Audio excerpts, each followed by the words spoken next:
อ้าวสบายดีทุกคนมื้อนี้ก็เป็นมื้อที่ค่อย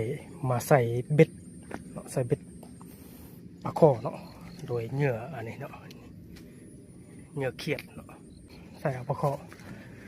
มีผลงานอยู่ได้ปลาข้อ2 ตัวแล้วเนาะให้เบิ่งเลยให้เบิ่งเนาะในตัวหนึ่งเนาะได้2 ตัวแล้วเขาใส่อยู่7-8 ด่างเนาะมันบ่มีเขียดยังเขียดน้อยหนึ่งเนาะยัง2 ตัว3 ตัวโอ้ยัง2 ตัวเอามาใส่ต่อ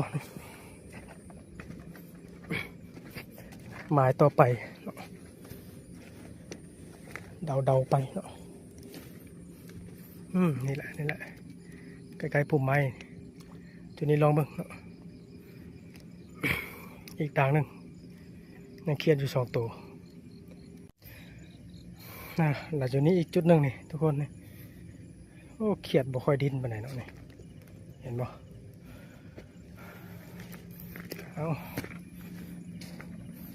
ปกติเขาต้องเลาะยามตลอดเพราะมันสิรุดถ้าบ่เลาะเบิ่งว่าจุดนี้ข้าพเจ้าบ่ได้ใส่นะจุดนี้ใส่อยู่ฝากนี่ข้าพเจ้าใส่อยู่ฝากนี่นี่เห็นไหมเขียดบดินจุดนี้เนาะถือป่าเมื่อกี้นี่แม่นบอกว่าแม่นแล้วเนาะทุกคน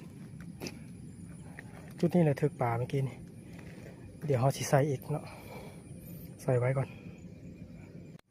นี่เขาใส่แล้วนี่เนาะทุกคนเห็นไหมเขียดที่ดีเนาะมันต้องดินจังสินี่ต้องดินแบบนี้เนาะถึงถูกต้องแต่ว่าเขียดมันยังใหญ่เพราะเนาะปลาข้อน้อยมันก็จะยานแล้วแม่นี่เนาะก็พระเจ้าหมายไว้เนาะเป็นสัญลักษณ์ไว้เบิ่งกันด่างสุดท้ายเนาะสุดอยู่นี้โอ้บ่ถือแล้วเด่นเห็นปะบ่ถือเสร็จแล้วทุกคนเสร็จแล้วมายาเป็นฮอปที่3แล้วเนาะเสร็จแล้วทุกคนเสร็จแล้วโอ้ใส่